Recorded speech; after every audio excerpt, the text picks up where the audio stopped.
Et je vous demande vraiment de lui faire un tonnerre d'applaudissements, s'il vous plaît, Monsieur Charlie Perez.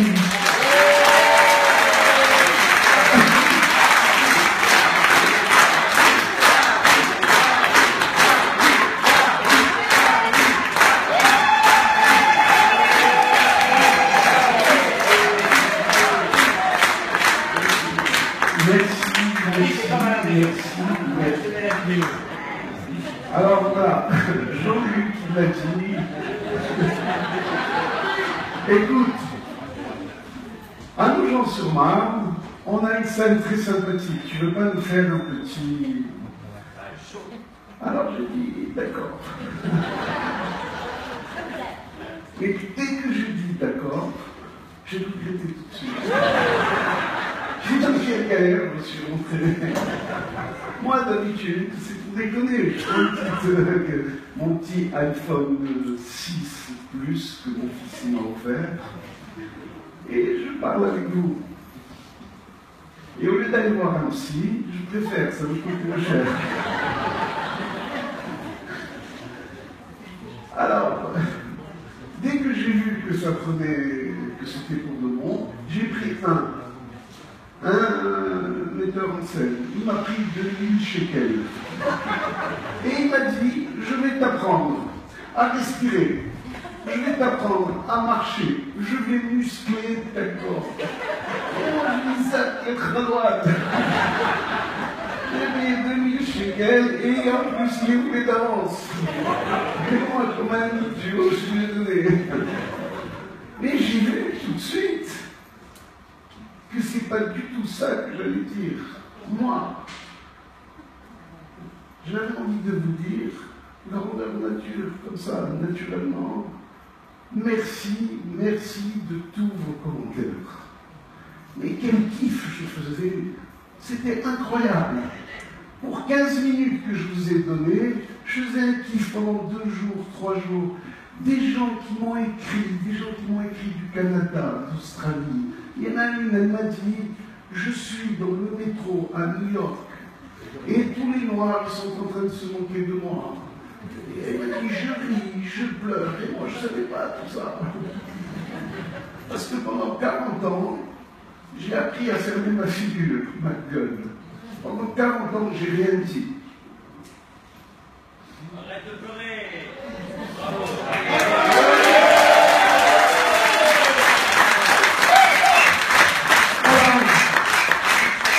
Je vais vous raconter mon alia. Je vais vous prévenir qu'est-ce que vous allez ressentir ce jour magique. Alors avant de vous raconter, j'ai dit à Jean-Luc, moi j'ai un dénominateur commun avec tous ces gens-là.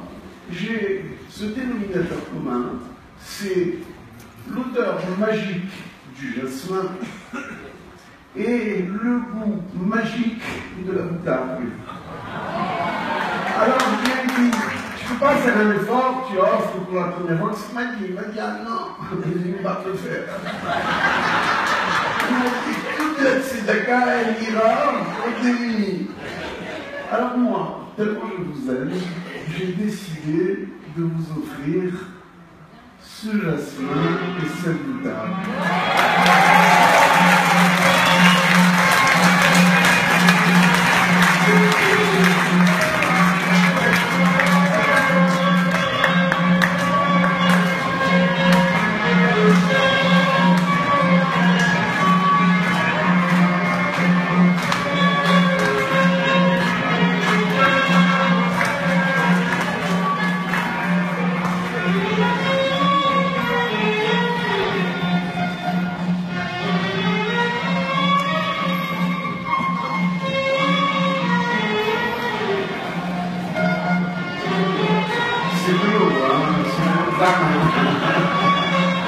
C'est pour l'ambiance.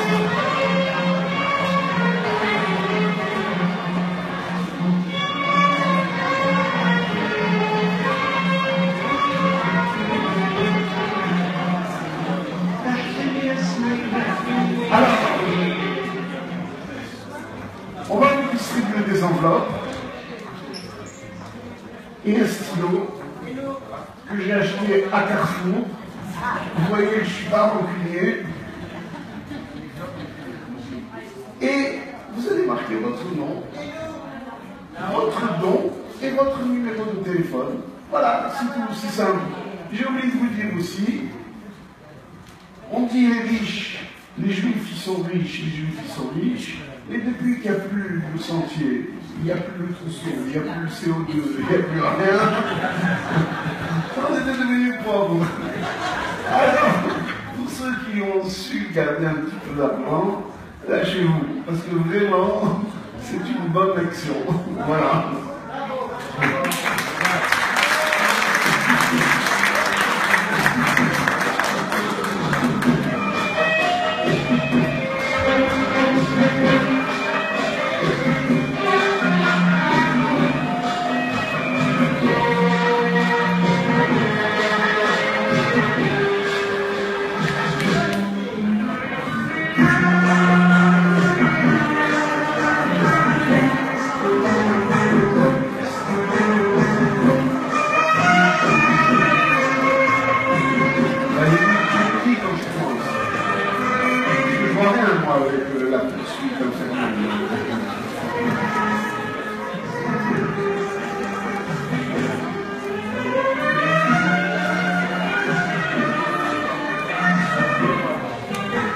J'ai oublié de vous dire aussi, après cette soirée, dans 2-3 jours, vous savez où je vais aller?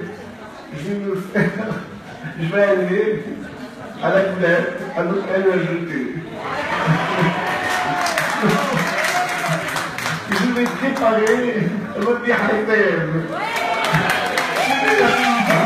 C'est un magicien, tout ce que tu lui demandes, il te donne. Alors, je vais passer une semaine avec Myriam à la Marcia. Je vais aller me régaler, je vais prendre les chemins de mon enfance. Je vais passer par l'avenue de Paris, je vais passer par l'avenue de Londres, le passage. Je vais me délecter de poissons, je vais sentir des odeurs, même l'odeur des égouts, j'aime. Alors,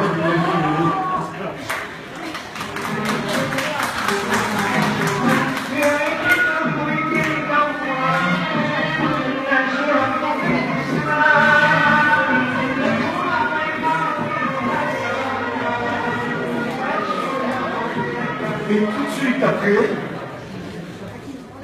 tout de suite après, je rentre dans mon paradis, mon Israël à moi.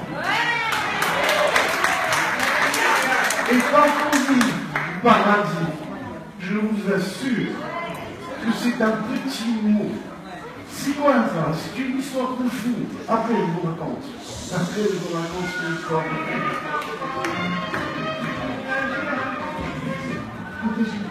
Je peux y aller? Ouais, d'accord. Bon, allez, maintenant je vais vous raconter mon alia. Alors ça a commencé un jour. J'ai accompagné une voisine à, comment elle s'appelle, à l'hôtel, à l'école Galinou. Moi j'ai accompagné l'hôtel Galinou, à l'école Galinou, et j'ai vu deux militaires, des semaines comme ça, ils se tenaient droit, ils avaient une mitraillette, ils avaient un gilet pare-balles. Et moi j'ai accompagné la petite. Mais on est vraiment en danger ici. C'est quoi cette histoire-là? Après, je suis remonté place de la Nation. Qu'est-ce qu'il y avait à la place de la Nation? Une manifestation pro-palestinienne. La Palestine libre, des barbus, des méchants, des trucs. Voilà. Et moi, je ne vais pas faire cas. Je prends ma voiture et je passe par quoi? Par l'hypercachère. C'était la salle d'Erico. Si je ne peux plus, moi, rester ici. Ah, ça va. Quel kiff. Comment j'aimais la France. Quel kiff. Chaque minute, c'est une rigolade en France. Je me retrouve dans cet état-là. Je rentre à la maison, je me dis, tu sais, rien, je crois qu'il est temps. Alors moi, je vivais à Natania, chez moi, avec un statut spécial. Je ne voulais pas faire mon Nadia. Il m'emmerde, c'est l'Israélien, avec les trucs, de ceci, de cela. J'avais pas envie de repasser mon permis de conduire et ceci, je n'avais pas. Mais chaque fois que j'allais à la rue Rabelais pour demander mon visa, moi je suis tunisien, avec la carte de séjour, 10 ans. Il me faisait faire la queue, le gendarme, il me fouillait, j'étais jeté dans la pluie. Et puis il y avait un Israélien, bonjour monsieur, pourquoi vous allez en Israël? Il prend mon passeport, il regarde comme ça, je dirais terroriste. À la fin, je crois qu'elle va me donner 1 an de visa, elle me donne ce matin 6 mois. Je dis madame, pas 6 mois. Elle me dit non, parce qu'on a des nouvelles trucs. Alors 6 mois ou 1 an, c'est toujours pareil, 40 €. Encore. Bref, un jour, je suis à la maison à Netanya, je me dis rien. Je vais aller au Misrad, à Zikouille, ou à Mekouille, je ne sais pas comment il s'appelle, parce que moi, j'ai passé le pan. D'ailleurs, je prends un petit aparté. Si vous voulez apprendre les mots, c'est pas la peine d'aller à l'Ulpan. Moi, je vais vous donner une combine. Vous achetez une voiture d'occasion qui tombe en panne 1 fois par semaine. Vous allez à Exoratassia, au bout de 3 mois, vous savez parler de l'hébreu. Vous connaissez tout. Bref, je vais au Mistad. Non, parce que le président il m'a dit qu'il ne faut pas trop dire de mots mal élevés, il y a les secrétaires derrière.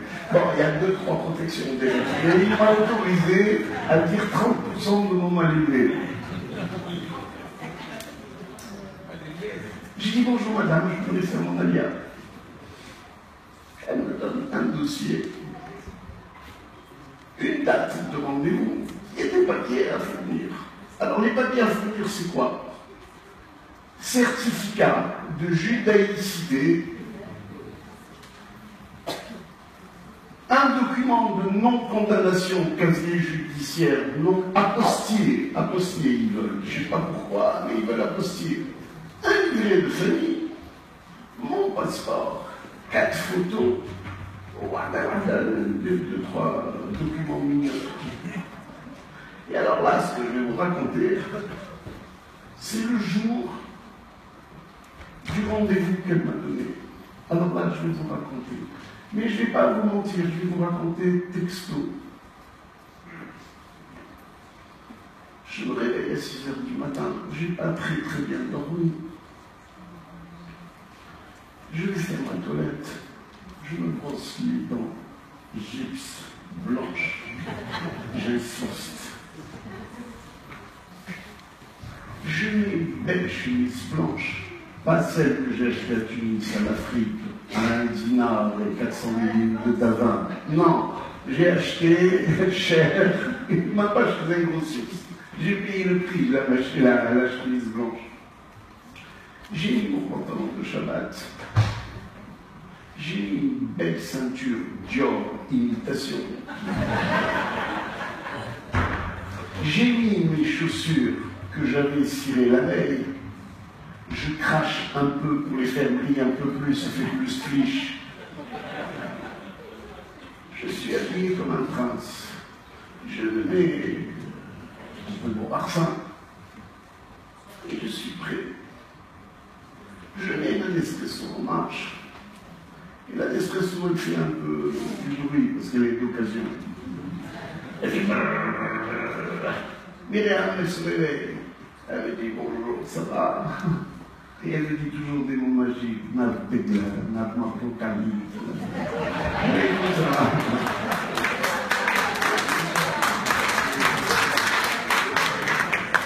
Elle dit d'accord. Elle me dit, va dans l'armoire, va mettre tes tests. Aujourd'hui, c'est un jour important. Alors moi, je n'ai pas envie de la contrarier, parce que je vais vous donner un conseil. Ce que femme veut, Dieu veut. Alors je l'obéis. Je prends mon sac, j'ouvre le sac du talet, je mets le talet. Et la vérité, je ne te cache pas, ils sont installés. Ça fait peut-être 2 ans que je l'ai pas mis. Je les déteste. Je serre bien les lanières pour exorciser ma rasra. Je fais ma prière. Et où je fais ma prière, j'ai une fenêtre qui donne à 280 degrés ou à 360 degrés, on voit la mer. Et quand vous voyez la mer, Vous voyez les vagues qui vont mourir sur leur selle de sable, elles font la queue pour mourir. C'est un grand, grand kiff. Bref, je suis prêt. Je vais dans mon chevet, je prends mon porte-document, je vérifie encore s'il ne manque rien. Je suis prêt à descendre. D'un coup, Myriam, elle me fait des zavites. Elle me jette de l'autre colonne, on dirait chez un communion en Barbizon. Et elle me jette des bonbons. Je dis, arrête, tu m'as fait mal. Je descends. Je prends ma bicyclette électrique, parce que moi, il y a longtemps, j'ai jeté ma voiture. Parce qu'à Natania, si vous faites votre alia, vous prenez jamais une voiture. Chaque fois que vous garez, vous prenez 200 shekels, même si vous n'avez rien fait. Alors je prends la bicyclette électrique et je vais voir. J'arrive au Misrad à Zikouille. Je ne veux pas, le président. Et je rentre dans une salle. La vérité, c'est un très, très, très grand kiff. Il y a une banque peut-être de 100, 150 personnes. Il y a des Argentins. Il y a des Tunisiens, il y a des Marocains, il y a des Américains, des Canadiens, et tous ils demandent leur alia. Et ils sont tous comme moi, beaux, propres. Ils savent que c'est important. Bref, j'attends mon tour. Au bout d'une demi-heure, 3 quarts d'heure, je n'ai pas compté, il y a une semaine, une 13. Elle mesurait 1m80. On dirait qu'elle avait avalé un balai. Et elle était blonde, on dirait pas une juive. Elle me dit box numéro 12. Et elle me fait comme ça. Je dis, Roberto. Juste à moi, elle est tombée ça. La plus femme, elle est tombée sur moi. Je vais au box numéro 12. Elle me demande de m'asseoir. Je m'asseoir, moi, j'ai très peur d'elle. Elle me dit, donne-moi tes documents. Elle les vérifie. Elle me pose quelques questions.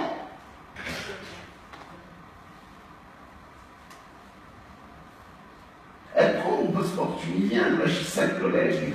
Elle dit Tunisaï. L'autre, elle dit, le cèdre. Elle s'assoit, elle tape dans l'ordinateur comme ça. Et moi, c'est que je vois ses doigts, je dis, reviens, stop, Et d'un coup, elle se lève, elle se dirige vers une imprimante. Et je vois l'imprimante. Il y a une feuille qui sort. Qu'est-ce qui sort? C'est Matteo Dazeut. Matteo Dazeut fait comme ça. Elle sort. Je dis, madame, je suis en train de naître. On dirait que je sors du ventre de ma mère.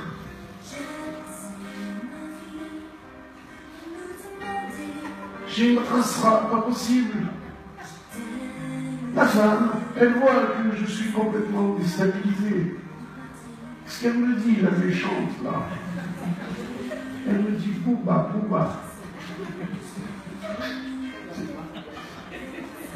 Elle m'attrape la main. Elle commence à me caresser la main. Et là, elle continue à sortir.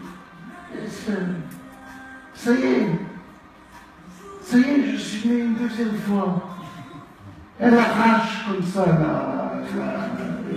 la feuille de l'imprimante. Elle découpe ma tête, et elle commence à la plastifier, à la caresser comme ça. Moi, c'est une féline. On dirait qu'elle me longe. J'ai un bébé. Une fois qu'elle a tout fini, elle la met dans un portefeuille vert. Et elle me dit quoi? Mabrouk, Mazel Tov. Et moi, je suis dans tous les états. Maintenant, alors,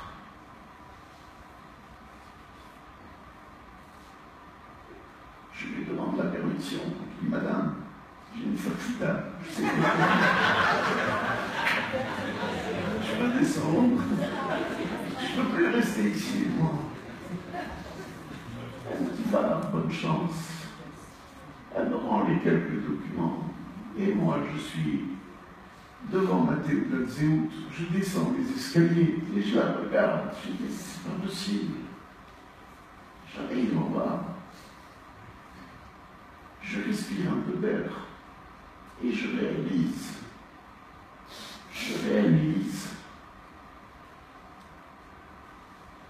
que c'est fini, je ne suis plus locataire. À Tunis, on ne peut plus me traiter de sale juif. Ni en France, d'ailleurs. Ça y est, je suis propriétaire. Je suis citoyen israélien. Moi, je ne vous cache pas, je n'ai jamais voté de ma vie. Et je sais que maintenant, j'ai mon mot à dire. Je réalise que de Eilat à Nahariya, c'est à moi. Je réalise que le lac du Tibériade, où Jésus, il ne faut pas dire, ce combat, l'acrobate, il a fait semblant de marcher, c'est à moi. Jérusalem, où David, il a construit son temple, où l'UNESCO, les trucs, tous les méchants, là, ceux qui ne peuvent plus dire ça de juif, mais ils disent non, nous sommes sionistes et anti-sionistes. Eh bien, Jérusalem, c'est à moi. Je réalise que toutes les innovations des Israéliens, c'est à moi. Que ces belles plages, c'est à moi. Que cette démocratie, où tu peux dire tout ce que tu veux, il t'arrive rien. Parce que moi, je me rappelle à Tunis, on n'employait même pas le mot Israël. On disait, tu vas au Canada. Eh bien, c'est à moi.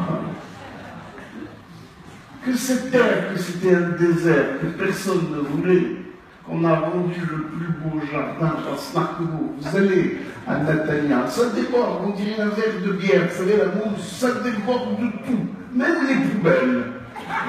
Même les poubelles, elles sont c'est magnifique. Pourquoi il y a des poubelles? J'ai envie de les prendre. C'est quoi ce pays? Et en allant vers ma bicyclette, je réalise aussi que je suis propriétaire de l'armée la plus forte du monde, la plus morale du monde. L'armée qui a volé les vedettes de Cherbourg. Je venais d'arriver en France, donc j'étais très très fier. L'armée, parce que le 5 juin, moi, j'habitais avenue de Londres à Tunis, je voyais, moi, les gens, Hollywood, 6 jours après, ils n'ont plus dit un mot. L'armée qui a battu 400 millions de personnes, la couture. Je suis propriétaire de cette armée. Vous vous rendez compte? Alors, je ne vous cache pas que Rothschild, Crésus, Bill Gates ou Trump, les 4 ennemis, eh bien moi je suis plus riche qu'eux. 1000 fois plus riche qu'eux.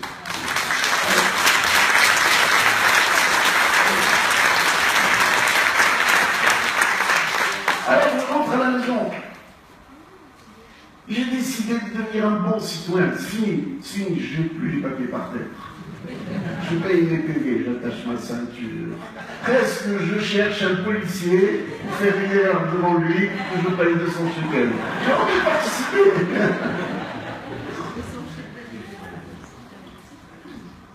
Alors je rentre à la maison.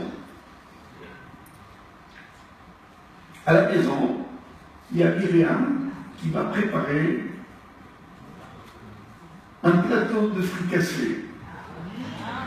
Mais avec les fricassés, elle a mis le petit papier blanc, c'était spécial, c'était un jour important.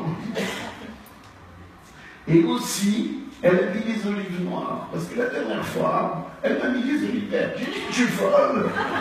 C'est quoi cette histoire-là? Tu m'as les univers dans le fricassé. Ça y est, c'est degrés. Elle a pu recommencer. Il y avait des olives noires. Et moi, dans mon frigidaire, j'ai encore du salat que j'ai ramené de Tunis. Des émougas. J'ouvre, je prends une gazouza comme ça, je prends 3-4 fricassés. Et je viens dire, excuse-moi. Je vais monter dans ma chambre. J'ai d'autres à il y a trop de choses, il y a trop de... Je rentre dans ma chambre. Myriam, elle savait que ce que je me fatigue vite. Elle a mis un petit peu de flitox dans la chambre pour que les mouches restent tranquilles. Elle a mis le masgan. Et moi, j'ai ramené quelques plants de jasmin de Tunis. La vérité, ils se sont très très bien sentis en Israël. Il y a du jasmin partout. D'ailleurs, ma maison, elle s'appelle Village Jasmin. Elle a cueilli des fleurs de jasmin. Et elle les a étalées comme ça dans le lit. C'est paradis. Alors moi, pour dormir, je mets toujours un caltou. C'est mon exomile, moi. Malgré qu'elle a dit mais moi j'aime savoir. Je monte dans mon lit. J'ai pas besoin que le marchand de sable, Pimprenel et tout ça, il passe. Je sais que je vais faire des beaux rêves. Et juste avant de dormir, moi, je ne vous cache pas, même si on est dans une synagogue, je ne crois pas trop, je ne suis pas très croyant. Mais aujourd'hui, la vérité, ce jour-là, je suis devenu le pire des croyants. Je ne sais pas pour demain, mais aujourd'hui, j'ai vu trop de miracles. Vous vous rendez compte, depuis que 2000 ans que cet abruti de Nabucodonosor, il nous a renvoyé de la terre d'Israël, juste avant, je suis de retour. Alors, ce jour-là, je suis croyant. Et juste avant de m'endormir, j'ai pris une autre décision. J'ai dit, je vais laisser le rouge de mon drapeau tunisien, je vais laisser le rouge de mon drapeau français pour garder le bleu et le blanc de mon drapeau d'Israël.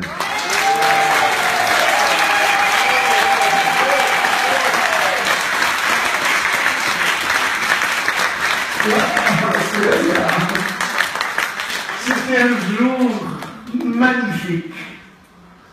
Alors,